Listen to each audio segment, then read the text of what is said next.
ನಮಸ್ಕಾರ ವಿದ್ಯಾರ್ಥಿಗಳೇ. ಈಗಾಗಲೇ SDA FDAಗೆ ಭಾಳಷ್ಟು ವಿದ್ಯಾರ್ಥಿಗಳು ಸ್ಟಡಿ ಮಾಡ್ತಾ ಇದ್ದೀರಿ. ಒಳ್ಳೆಯದು. ನಿಮ್ಮ ಈ ಪ್ರಯತ್ನ ನಿಮಗೆ ಯಶಸ್ಸಿನ ದಾರಿ ಕೊಡಲಿ ಅಂತ ನಾನು ಆಶಿಸ್ತೀನಿ. ಹಾಗೆಯೇ ನಾನು ಇವತ್ತು ಬಂದಿರೋ ವಿಚಾರ ಹೀಗೇನೆ. ಭಾಳಷ್ಟು ವಿದ್ಯಾರ್ಥಿಗಳು ನಾನು ಕೇಳಿದ್ವಿ, ಸರ್ ತಾವು ಕೋಚಿಂಗ್ನ ಪ್ರಾರಂಭ ಮಾಡಬೇಕು ಅಂತ ಕೇಳಿದ್ದೀರಿ.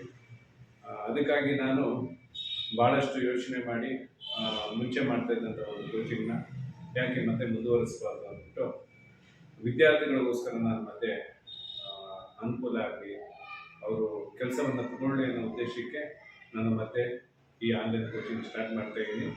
ಅನಂತರ ಮುಂದಿನ ದಿನಗಳಲ್ಲಿ ರೆಗ್ಯುಲರ್ ಕೋಚಿಂಗ್ ಕೂಡ ನಾನು ಪ್ರಾರಂಭ ಮಾಡುವಂಥ ಸಾಧ್ಯತೆ ಇರ್ತದೆ.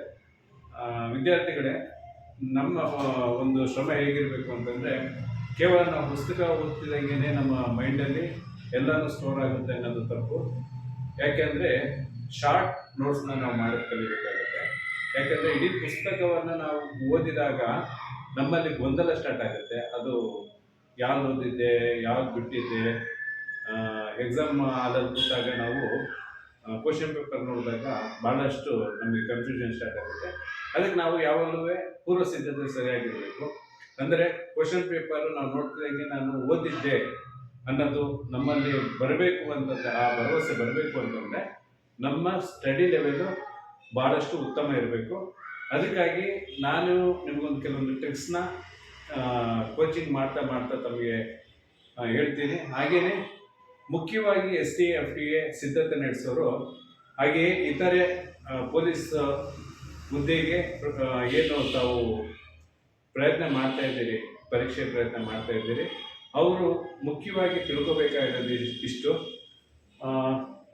ನಮ್ಮ ಕೋಚಿಂಗ್ ಸೆಂಟರ್ SRP ಅಂತ, ಇದು ಮುಖ್ಯವಾಗಿ ಏನಂತಂದರೆ ಮುಖ್ಯ ಅಧ್ಯಯನ ವಿಷಯಗಳು ಅಂತ ಹಾಕಿದ್ದೀನಿ.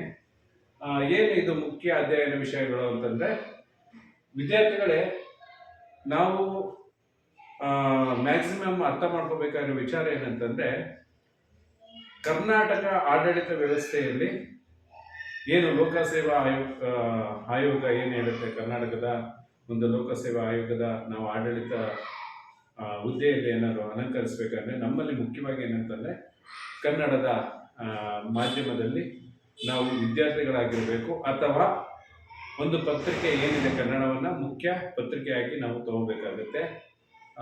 ಇಲ್ಲಿ ಏನಂತಂದರೆ ಕನ್ನಡದ ವ್ಯಾಕರಣ ವಿಚಾರವಾಗಿ ನಾವು ಫಸ್ಟ್ ಸ್ಟಡಿ ಮಾಡಬೇಕಾಗಿರೋದು ಕನ್ನಡ ವ್ಯಾಕರಣ ಮತ್ತು ರಚನೆ. ವ್ಯಾಕರಣದಲ್ಲಿ ಬರುವಂತಹ ಅಕ್ಷರಗಳು, ಅದರ ರಚನೆ ಹೇಗಾಯಿತು ಅನ್ನೋದನ್ನು, ಛಂದಸ್ಸು, ಈ ಥರದ್ದು ಒಂದು ವ್ಯಾಕರಣದಲ್ಲಿ ಸೇರುತ್ತೆ. ಅದು ನಾವು ಮುಖ್ಯವಾಗಿ ಅಧ್ಯಯನ ಮಾಡಬೇಕಾಗುತ್ತೆ. ಇದು ಕನ್ನಡಕ್ಕೆ ಸಂಬಂಧಪಟ್ಟಿರೋದು. ಅನಂತರ ಇದೇ ಕನ್ನಡ ವ್ಯಾಕರಣ ಮತ್ತು ರಚನೆ ಆದ ಮೇಲೆ ನಮ್ಮ ಕನ್ನಡದ ಕವಿಗಳು ಮತ್ತು ಮುಖ್ಯ ಪ್ರಶಸ್ತಿಗಳನ್ನ ಪಡೆದಿರುವಂತಹ ಕವಿಗಳು, ಅವರು ಬರೆದಿರುವಂಥ ಪುಸ್ತಕಗಳು, ಅದಕ್ಕೆ ಯಾವ ಪ್ರಶಸ್ತಿಗಳು ಬಂದಿತ್ತು ಅನ್ನೋದು ಕೂಡ ನಾವು ವಿಚಾರಗಳನ್ನ ತುಂಬ ಗ್ರಹಿಸ್ತಾ ಹೋಗಬೇಕಾಗುತ್ತೆ. ಅದಕ್ಕೆ ಒಂದು ಶಾರ್ಟ್ ನೋಟ್ಸ್ನ ಆಮೇಲೆ ನಾನು ಹೇಳ್ಕೊಡ್ತೇನೆ. ನಂತರ ಭಾರತದ ಇತಿಹಾಸದ ವಿಚಾರವಾಗಿ ನಾವು ಬಂದರೆ, ಭಾರತ ಇತಿಹಾಸವನ್ನು ನಾವು ಪ್ರಾಚೀನ ಇತಿಹಾಸ, ಮಧ್ಯಕಾಲೀನ ಇತಿಹಾಸ, ಹಾಗೆಯೇ ಆಧುನಿಕ ಇತಿಹಾಸ, ಈ ರೀತಿ ನಾವು ಸ್ಟಡಿ ಮಾಡ್ತೀವಿ. ಈ ಸ್ಟಡಿ ಮಾಡಿದಾಗ ಏನಾಗುತ್ತೆ ಅಂದರೆ, ಪ್ರಾಚೀನ ಇತಿಹಾಸದಲ್ಲಿ ಏನು ನಡೆದಿರ್ಬೋದು, ಹೇಗೆ ಒಂದು ಭಾರತದ ವ್ಯವಸ್ಥೆ ಇತಿಹಾಸ ಹೇಗೆ ಸೃಷ್ಟಿಯಾಗಿದೆ, ಆಮೇಲೆ ಮಧ್ಯಕಾಲದ ಇತಿಹಾಸದಲ್ಲಿ ಏನಾಗುತ್ತೆ, ಮತ್ತು ಆಧುನಿಕ ಇತಿಹಾಸ ಇವಾಗ ನಡೆದಿರುವಂತಹ ಇತಿಹಾಸಗಳು ಯಾವ ರೀತಿ ಇತ್ತು ಅನ್ನೋದನ್ನು ನಾವು ಆಧುನಿಕ ಇತಿಹಾಸದವರೆಗೂ ನೋಡ್ತೀವಿ. ಅಂತೆಯೇ ಹಾಗೆಯೇ ಕರ್ನಾಟಕದ ಇತಿಹಾಸ, ಇದನ್ನು ಸಹ ನಾವು ಪ್ರಾಚೀನ ಇತಿಹಾಸ, ಮಧ್ಯಕಾಲೀನ ಇತಿಹಾಸ, ಆಧುನಿಕ ಇತಿಹಾಸದ ರೀತಿಯಲ್ಲೇ ಕರ್ನಾಟಕದ ಇತಿಹಾಸ ಕೂಡ ನಾವು ಸ್ಟಡಿ ಮಾಡ್ತೀವಿ.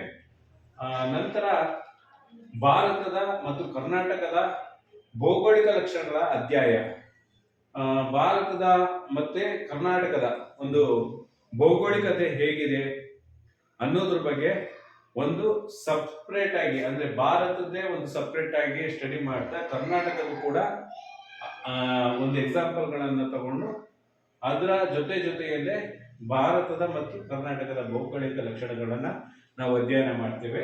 ಹಾಗೆಯೇ ಭಾರತ ಸಂವಿಧಾನವನ್ನು ಮುಖ್ಯವಾಗಿ ಒಂದು ಏನಿದೆ ಪ್ರಸ್ತಾವನೆಯಿಂದ ಹಿಡಿದು ಇಲ್ಲಿವರೆಗೂ ತಿದ್ದುಪಡಿ ಆಗಿರುವ ವಿಚಾರಗಳವರೆಗೂ ನಾವು ಭಾರತದ ಇತಿಹಾಸವನ್ನು ಭಾರತದ ಸಂವಿಧಾನವನ್ನು ನಾವು ಸ್ಟಡಿ ಮಾಡ್ತೇವೆ. ಹಾಗೆಯೇ ಭಾರತದ ಆರ್ಥಿಕತೆಯನ್ನು ಕೂಡ ನಾವು ಇದರ ಜೊತೆಯಲ್ಲಿ ನಾವು ಬಜೆಟ್ ಆಗಿರ್ಬೋದು ಮತ್ತು ಆರ್ಥಿಕತೆ ಬೇರೆ ದೇಶಗಳೊಂದಿಗೆ ನಮ್ಮ ದೇಶದಲ್ಲಿರುವಂಥದ್ದು ಹಾಗೆ ಕರ್ನಾಟಕದ ಆರ್ಥಿಕತೆ ಎಲ್ಲನೂ ಕೂಡ ನಾವು ಇದ್ರ ಜೊತೆ ಸ್ಟಡಿ ಮಾಡ್ತೀವಿ. ಹಾಗೆಯೇ ಪ್ರಚಲಿತ ವಿದ್ಯಮಾನಗಳು ಇದು ಮುಖ್ಯವಾಗಿರುವಂಥದ್ದು. ಯಾಕೆಂದರೆ ಪ್ರತಿದಿನ ನಡೆಯುವಂತಹ ಪ್ರಚಲಿತ ವಿದ್ಯಮಾನಗಳು ನಮಗೆ ಜನರಲ್ ನಾಲೆಡ್ಜ್ ಅದು ಬಹಳ ಮುಖ್ಯವಾಗಿ ಪತ್ರಿಕೆ ಸೃಷ್ಟಿಯಾಗಿರುತ್ತೆ. ಯಾಕೆಂತಂದರೆ ನಾವು ಇದನ್ನು ಓದಿರ್ತೀವಿ, ಆದರೆ ಪ್ರಚಲಿತ ವಿದ್ಯಮಾನಗಳನ್ನು ನಾವು ಪೇಪರ್ ಓದಿದಾಗ ಮಾತ್ರ ತಿಳಿಯುತ್ತೆ, ಹಾಗೆ ನ್ಯೂಸ್ ನೋಡಿದಾಗ ಮಾತ್ರ ತಿಳಿದಿರುತ್ತೆ. ನಾವು ಇದನ್ನು ನಂತರದಲ್ಲಿ ಸ್ಟಡಿ ಮಾಡಿಕೊಂಡು ಯಾವ ರೀತಿ ಒಂದು ಪ್ರಚಲಿತ ವಿದ್ಯಮಾನಗಳು ಅದರಲ್ಲಿ ಯಾವ ನ್ಯೂಸ್ ಇಂಪಾರ್ಟೆಂಟ್ ಅನ್ನೋದು ಕೂಡ ನಾವು ಒಂದು ಪೇಪರ್ ಕಟಿಂಗ್ಸ್ ಆಗಿರ್ಬೋದು, ಹಾಗೆಯೇ ಆ ಟಾಪಿಕ್ ಏನೋ ಬಂದಿರುತ್ತೆ ನ್ಯೂಸಲ್ಲಿ ಅದನ್ನು ಪೇಪರಲ್ಲಿ ಆ ನ್ಯೂಸ್ ಬಗ್ಗೆ ಒಂದು ಚರ್ಚೆಯನ್ನು ಮಾಡುತ್ತಾ ಒಂದು ಅದರಲ್ಲಿ ಅದು ಸಂಬಂಧಪಟ್ಟಿರೋ ಒಂದು ಹಿನ್ನೆಲೆಯನ್ನು ತಮಗೆ ತಿಳಿಸುವಂತಹ ಕೆಲಸವನ್ನು ನಾನು ಮುಂದಿನ ಕೋಚಿಂಗ್ ಸೆಂಟ್ರಲ್ಲಿ ಟೈಮಲ್ಲಿ ನಿಮಗೆ ಹೇಳ್ಕೊಡ್ತೀನಿ. ದಯಮಾಡಿ ಯಾರು ಈ ವಿಡಿಯೋವನ್ನು ನೋಡ್ತಾ ಇದ್ದೀರಿ, ಲೈಫ್ ಆ್ಯಂಡ್ ಜರ್ನಿ ಇದು ನನ್ನ ಯೂಟ್ಯೂಬ್ ಚಾನಲ್. ದಯಮಾಡಿ ಇದನ್ನು ಫಾಲೋ ಮಾಡಿ ಈ ಏನಿದೆ ಒಂದು ಕೋಚಿಂಗ್ನ ತಾವು ಪಡ್ಕೊಳ್ಳೋದ್ರ ಮೂಲಕ ತಾವು ಒಂದು ಸರ್ಕಾರಿ ನೌಕರಿಯನ್ನು ಪಡ್ಕೋಬೇಕು ಅನ್ನೋದು ನನ್ನ ಒಂದು ಉದ್ದೇಶ. ಯಾವಾಗಲೂ ಒಂದು ಉದ್ಯೋಗ ನಮಗಿರಬೇಕು, ಇಲ್ಲ ಅಂತಂದರೆ ಸಮಾಜದಲ್ಲಿ ನಮಗೆ ಬೆಲೆ ಇರೋಲ್ಲ. ಒಳ್ಳೆಯದಾಗಲಿ ವಿದ್ಯಾರ್ಥಿಗಳೇ, ಫಾಲೋ ಮಾಡಿ ಪೇಜ್ನ. ನಿಮಗೆ ನಾನು ಮಾಡುವಂತಹ ಈ ಆನ್ಲೈನ್ ಟೀಚಿಂಗು ನೀವು ಕೂಡ ಇನ್ನೊಬ್ಬರಿಗೆ ಒಂದು ಶೇರ್ ಮಾಡೋದ್ರ ಮೂಲಕ ಅವರು ಕೂಡ ಒಂದು ಅನುಕೂಲ ಪಡ್ಕೊಳ್ಳಿ ಅನ್ನೋದು ನಿಮ್ಮದಾಗಿರಬೇಕು. ಅಲ್ಲಿವರೆಗೂ ನಾನು ಮತ್ತೆ ಮುಂದಿನ ವಿಡಿಯೋದಲ್ಲಿ ಸಿಗ್ತೀನಿ. ಧನ್ಯವಾದಗಳು.